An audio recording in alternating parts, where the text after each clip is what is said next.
Hello friends, welcome to A24 knowledge official YouTube channel. आज के इस वीडियो में हम बात करेंगे Rajasthan staff selection board RSM SSB की न्यू रिक्रूटमेंट नोटिफिकेशन, जो कि फ्रेंड्स यहाँ पर फॉरेस्टर एंड फॉरेस्ट गार्ड के लिए निकाली गई है। इसका ऑनलाइन फॉर्म आप कैसे फिल कर सकते हैं। सबसे पहले फ्रेंड्स, ये ऑल इंडिया वैकेंसी है, कोई भी इसमें आवेदन कर सकता है 8/12/2020 से 7 जनवरी 2021 तक। Age criteria friends forest guard and forester के लिए 18 से 40 और 18 से 24 साल रहेगा। एप्लीकेशन फीस आप यहां पर देख सकते हैं, जो कि चाहे आप जनरल कैटेगरी है, अदर स्टेट कैंडिडेट है या रिजर्व कैंडिडेट है, उनके लिए कितनी रुपए फीस रहेगी। क्वालिफिकेशन यहां पर 10वीं और 12वीं आपका होना जरूरी है और टोटल नंबर ऑफ पोस्ट 1128 रहेंगी। तो फ्रेंड्स, यहां पर जो भी फिजिकल स्टैंडर्ड है और इसके अलावा जो भी नोटिफिकेशन डिटेल्स है और अप्लाई का लिंक है, वो आपको डिस्क्रिप्शन में मिल जाएगा jobrasta.com के लिंक पर। वहां पर आप जाएंगे, डिटेल्स को चेक करेंगे, आप एलिजिबल है तो अप्लाई वाले लिंक पर क्लिक करेंगे। इसके बाद फ्रेंड्स, आपके सामने यहाँ पर जो SSO पोर्टल है ये ओपन होगा और यहाँ से ही आप इसमें आवेदन करते हैं। अगर आप पहले से SSO ID बना चुके हैं तो आपको डायरेक्टली लॉगिन करना है।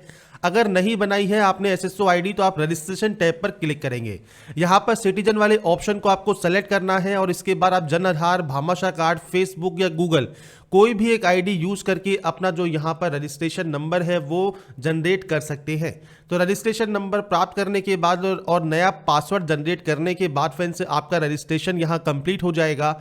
रजिस्ट्रेशन कंप्लीट होने के बाद आपको लॉगिन करना है, जिसमें आपकी SSO ID, जो पासवर्ड आप जनरेट करेंगे और एक कैप्चा कोड डालकर आप यहां से इसमें लॉगिन कर लेंगे। लॉगिन करना फ्रेंड्स जरूरी है। अगर आप अपनी SSO ID भूल गए हैं और आपके पास से पहले मान लीजिए आपने रजिस्ट्रेशन किया हुआ है, तो आपको नीचे SSO ID और पासवर्ड दोनों को ही प्राप्त करने का ऑप्शन मिल जाता है। आप यहां पर अपनी पुरानी SSO ID को और आपके पासवर्ड को यहां से रीजनरेट कर सकते हैं और उसके बाद आप दोबारा से यहां पर लॉगिन कर पाएंगे। लॉगिन करने के बाद फ्रेंड्स आपको यहां पर इसको डिक्लेयर कर देना है, जिससे फ्रेंड्स ये आपका मैसेज हट जाएगा। आपके सामने डैशबोर्ड ओपन हो जाएगा और यहां पर देखिए जो ये फोटो आपको दिख रही है, आपको फोटो नहीं मिलेगी। आपको यहां पर एक ऑप्शन मिलता है जिसमें है अपडेट प्रोफाइल का। आप यहां पर जाकर अपने SSO ID की प्रोफाइल को कंप्लीट कर सकते हैं और एक कंप्लीट करना जरूरी भी है, क्योंकि आप मल्टीपल SSO ID नहीं बनाते हैं। इसलिए आप फ्यूचर में अपने SSO ID को आराम से प्राप्त कर सके। कोई भी अगर आप मान लीजिए गलती कर देते हैं, भूल जाते हैं, तो आप यहां से इसको प्राप्त कर पाएंगे। इसलिए अपने प्रोफाइल को यहां से अपडेट जरूर कर लें। इसके बाद यहां पर आपको एक ऑप्शन मिलता है रिक्रूटमेंट पोर्टल का। अगर फ्रेंड्स मान लीजिए आपको ये वाला ऑप्शन नहीं मिल रहा है तो आपको अदर एप्स का ऑप्शन जरूर मिलेगा। आप यहां पर क्लिक करेंगे और आपके सामने जो भी आइकन्स हैं वो आपके सामने देखिए ओपन हो जाते हैं। जब ये आइकन्स आपके सामने ओपन हो जाएंगे तो आपको यहां पर रिक्रूटमेंट पोर्टल सर्च करना है। रिक्रूटमेंट पोर्टल सर्च करने के बाद आप इस पर क्लिक करेंगे, आपके सामने फ्रेंड्स डैशबोर्ड ओपन हो जाएगा और इस डैशबोर्ड ओपन होने पर फ्रेंड्स यहां पर 3 ऑप्शन होते हैं। नोटिफिकेशन, एक आपका एप्लीकेशन जो आपने अप्लाई किए हैं, और एक यहां पर है ऑनगोइंग रिक्रूटमेंट। अब ऑनगोइंग रिक्रूटमेंट में फ्रेंड्स यहां पर देखिए direct recruitment of forester and forest guard 2020 का ऑप्शन आपको मिल जाएगा, जिसमें आप अप्लाई नाउ पर क्लिक करेंगे। अब यहां पर पूछेगा कि आप अपना प्रोफाइल जो आपने जनरेट किया था, थोड़ी देर पहले अपडेट किया था, वो आप यहां पर लेना चाहते हैं, नहीं लेना चाहते हैं। लेना चाहे तो ले लीजिए, नहीं भी लेना चाहे तो कोई दिक्कत नहीं है, नो आप कर सकते हैं। इसके बाद आप फॉरेस्ट गार्ड या फॉरेस्टर किस पोस्ट के लिए अप्लाई करना चाहते हैं वो आपको सेलेक्ट करना होगा। इसके बाद फ्रेंड्स आपका जो ये फॉर्म है ये ओपन हो जाएगा। सबसे पहले फ्रेंड्स आपको यहां पर आपका जो नाम है वो आपको यहां पर एंटर करना है। ये एंटर करने के बाद फ्रेंड्स आपको यहां पर देना है आपका फादर नेम और इसके बाद आपको देना है यहां पर मदर नेम। तो ये बेसिक जानकारी है जो कि आप यहां फिल करेंगे। इसके बाद आपका जेंडर आपको यहां पर सेलेक्ट करना है। आपकी DOB, डेट ऑफ बर्थ आपको सेलेक्ट करनी है, तो आपका जो भी यहां पर डेट ऑफ बर्थ है वो आप सेलेक्ट कर सकते हैं। तो डेट ऑफ बर्थ आपको यहां पर इस कैलेंडर के माध्यम से सेलेक्ट करनी होगी। ये सेलेक्ट करने के बाद आपका एज क्राइटेरिया काउंट होकर यहां पर आ जाएगा। इसके बाद आपकी कैटेगरी क्या है, जनरल है, SC है, ST है, MBC है, वो आप सेलेक्ट कर सकते हैं। अदर स्टेट कैंडिडेट है तो आप नॉर्मल जनरल ही सेलेक्ट यहां पर करेंगे। बाकी आप चाहें तो अपनी कैटेगरी सेलेक्ट कर सकते हैं ऑटोमेटिक। अगर आप अदर स्टेट यहां पर नीचे चूज करेंगे तो आप जनरल में ही काउंट हो जाएंगे। इसके बाद फ्रेंड्स आप EWS से बिलोंग करते हैं तो आप यस कर सकते हैं, नहीं तो आप नो करेंगे।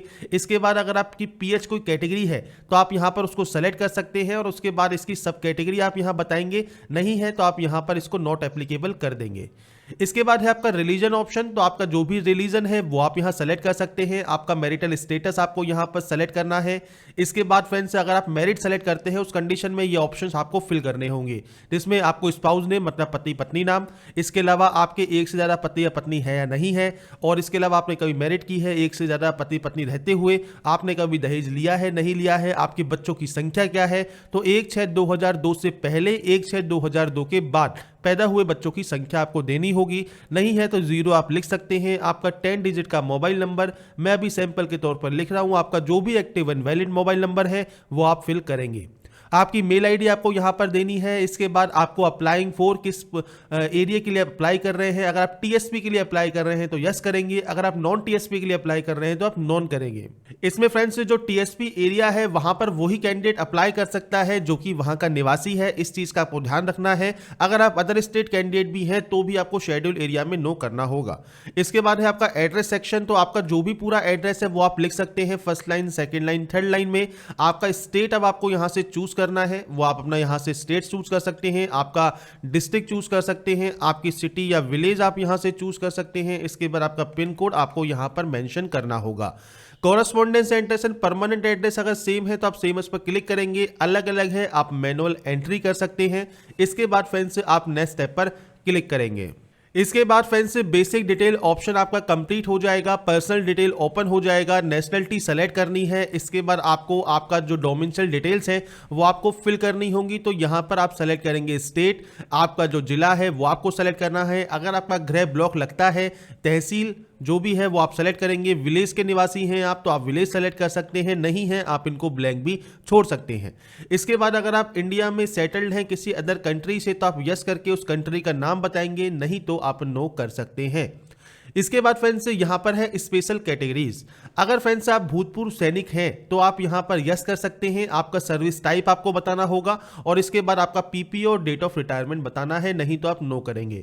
अगर आप यहां पर स्पोर्ट्स पर्सन हैं तो यस कर सकते हैं। स्पोर्ट्स पर्सन की यहां पर कैटेगरी दी गई है नेशनल, इंटरनेशनल, जो भी आप यहां सेलेक्ट करेंगे उससे रिलेटेड आपको यहां पर टूर्नामेंट्स की आपके मेडल का प्रकार वो आपको बताना होगा, नहीं तो आप नो करेंगे। अगर आप एनसीसी कैडेट हैं तो यस कर सकते हैं और ड्यूरेशन बता सकते हैं, नहीं तो नो करेंगे। अगर आप यहां पर भूतपूर्व सैनिक हैं तो भी यस करके यहां पर उसकी जानकारी दे सकते हैं। अगर आप मौजूदा राज्य सरकार के कर्मचारी हैं स्थायी तो आप यहां पर यस या नो करके उसकी जानकारी प्रोवाइड कर सकते हैं।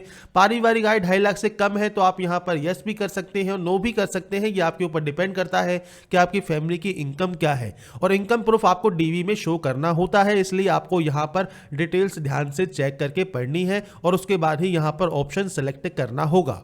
इसके बाद यहां पर एडिशनल श्रेणी दी गई है, इनमें से किसी भी कैटेगरी में आप एलिजिबल हैं तो आप यहां पर टिक कर सकते हैं, नहीं है तो आप सीधे इसको नेक्स्ट कर देंगे। इसके बाद फ्रेंड्स तीसरा ऑप्शन है क्वालिफिकेशन, जिसमें सबसे पहले आपको ये डिक्लेयर है और देखिए 10th एंड 12th यहां पर आपको डिटेल देनी होगी।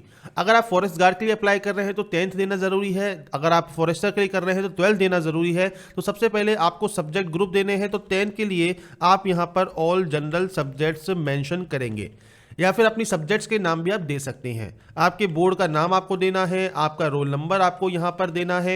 इसके बाद रिजल्ट सीजीपीए है, जो आपका ग्रेड सिस्टम है, परसेंटेज है वो आप देंगे, कब आपने ये पास किया है वो आपको देना है और आपकी परसेंटेज आपको यहां पर मेंशन करनी है। ऐसे ही फ्रेंड्स सीनियर सेकेंडरी में जब आप आएंगे यहां पर तो आपके जो जो सब्जेक्ट्स है वो आप यहां पर इस तरह से मेंशन कर देंगे। आपको कॉमा लगाना है और कॉमा लगाने के बाद आपकी सब्जेक्ट्स को एंटर करते जाना है। ऐसे ही फ्रेंड्स आपको यहाँ पर आपके बोर्ड का नाम देना है, आपका यहाँ पर जो आपका रोल नंबर है वो देना है, परसेंटेज है, सीजीपीए है, रिजल्ट अवेटेड है तो आप यहाँ पर रिजल्ट अवेटेड भी कर सकते हैं। अगर आप यहाँ पर फ्रेंड्स आपके पास आउट है तो आप परसेंटेज भी कर सकते हैं और यहाँ से आपको जो ईयर है वो सेलेक्ट करना है और इसके बाद फ्रेंड्स आपको यहाँ पर आपकी जो परसेंटेज है वो आपको फिल करनी है। तो ये बेसिक जानकारी क्वालिफिकेशन से रिलेटेड फिल कर सकते हैं। आप चाहें तो ग्रेजुएशन की डिटेल भी फिल कर सकते हैं। अगर आप पास आउट है, आपके सब्जेक्ट ग्रुप डिसिप्लिन नेम, आपका बोर्ड या university name, roll number, result, year of passing, percentage, ये बेसिक जानकारी फिल करनी होगी। 10th एंड 12th यहां पर मैंडेटरी होगा या फिर जो भी पोस्ट आप सेलेक्ट करते हैं उसमें जो रेड स्टार लगा मिलेगा वो डिटेल फिल करना जरूरी रहेगा। इसके बाद फ्रेंड्स आपको कोई भी एग्जाम देने से मना किया गया है, नहीं किया गया है, आप यस या नो कर सकते हैं और इसके बाद नेक्स्ट स्टेप पर क्लिक करेंगे। इसके बाद फ्रेंड्स यहाँ पर आपका आएगा जो कि है डॉक्यूमेंट्स अपलोड का। अब डॉक्यूमेंट्स अपलोड का मतलब है फोटोग्राफ, सिग्नेचर जो कि आपको अपलोड करने होंगे। अब देखिए फोटोग्राफ जो यहाँ पर है वो 50 से 100 के भी रहेगा। सिग्नेचर आपको हिंदी में और सिग्नेचर आपका जो नॉर्मल होता है वो आप अपलोड करेंगे। नॉर्मल का मतलब यहाँ पर ये नहीं है कि हिंदी दोनों बार अपलोड कर दिया जाए, एक बार आप इंग्लिश में भी अपलोड कर सकते हैं, एक बार आप हिंदी में अपलोड करेंगे। तो आपको यहाँ पर फोटोग्राफ, सिग्नेचर अपलोड करने हैं जेपीजी फॉर्मेट में और साइज आपको यहाँ पर दिया गया है। ब्रॉस पर क्लिक करेंगे और फोटो साइन को यहाँ पर सेलेक्ट करके अपलोड करेंगे। जब फोटो साइन आप यहाँ अपलोड कर देते हैं, प्रीव्यू देखने को मिल जाता है। एक नीचे ऑप्शन मिलता है आपको बॉडी मार्क का। अब बॉडी मार्क में फ्रेंड्स कोई भी विजिबल आपके यहाँ पर चेहरे, हाथ, पैर पर कोई भी कट का निशान है, कोई मोल है, कोई बर्न का निशान है, आप उसको दे सकते हैं। नहीं है तो आप यहाँ पर नो मार्क कर देंगे। तो ये बेसिक जानकारी है जो कि आप यहाँ फिल करेंगे और उसके बाद ही नेक्स्ट स्टेप पर आप क्लिक करेंगे। इसके बाद फ्रेंड्स यहाँ पर आपका ओपन होगा प्रीव्यू सेक्शन, क्योंकि अभी आपको यहाँ पर जो भी डिटेल आपने फिल की है फर्स्ट स्टेप से लास्ट स्टेप तक वो आप यहाँ पर देख सकते हैं। एप्लीकेशन नंबर तभी जनरेट होगा जब आप अपना फीस यहाँ पे कर देंगे। आपको यहाँ पर जो भी डिटेल्स है वो देखने को मिल जाती हैं। आप यहाँ पर फोटो वोटो डिटेल सब चेक कर सकते हैं, आपकी डिटेल्स को चेक कर सकते हैं, वेरीफाई कर सकते हैं, क्योंकि एक बार सबमिट कर देंगे उसके बाद जब एडिट आप करेंगे तो 300 रुपये का चार्ज आपको देना होगा। अभी देख लीजिएगा कि आप फीस भी पे करेंगे और उसके बाद एडिट करने के लिए 300 रुपए भी आप एक्स्ट्रा देंगे अगर आप एडिट करना चाहते हैं तो फ्रेंड्स ये चीज आपको ध्यान रखनी है। अगर आप 300 रुपए देने के इच्छुक हैं तो कोई दिक्कत नहीं है, मत चेक कीजिए, कोई आपके ऊपर डिपेंड करेगा। अगर आप 300 रुपए नहीं देना चाहते हैं, आप चाहते हैं एक बार में ही फॉर्म फाइनली सही ढंग से सबमिट हो जाए, इसलिए इस वाले पेज को चेक बिल्कुल ध्यान से करें और उसके बाद ही यहां से इसको वेरीफाई करके सबमिट करें, क्योंकि फ्रेंड्स आपको 300 रुपए आपके बच जाएंगे एडिट करने के। ये चीज आप ध्यान रखिएगा और इस पेज को ध्यान से पढ़कर चेक कर ही आप यहां से आगे प्रोसेस करेंगे। तो फ्रेंड्स अभी जो इसका पेमेंट गेटवे है ये ओपन नहीं हो रहा है, क्योंकि यहाँ पर अभी शो कर रहा है एरर, क्योंकि फॉर्म अभी ये स्टार्ट ही हुआ है, इसलिए आपको अभी थोड़ा वेट करना है। यहाँ तक की प्रोसेस आप कंप्लीट करके रख सकते हैं और इसके बाद जब भी आप आगे की प्रोसेस कंप्लीट करना चाहेंगे तो उसके बाद आपको करना क्या है, आपको डायरेक्टली दोबारा से लॉगिन करना है एसएसओ पोर्टल पर और यहाँ पर लॉगिन करने के बाद आपको दोबारा से डिटेल फिल करने की जरूरत नहीं है। आप डायरेक्टली लॉगिन करेंगे और वहाँ पर जाकर अपनी जो फीस है उसको आप पे कर सकते हैं।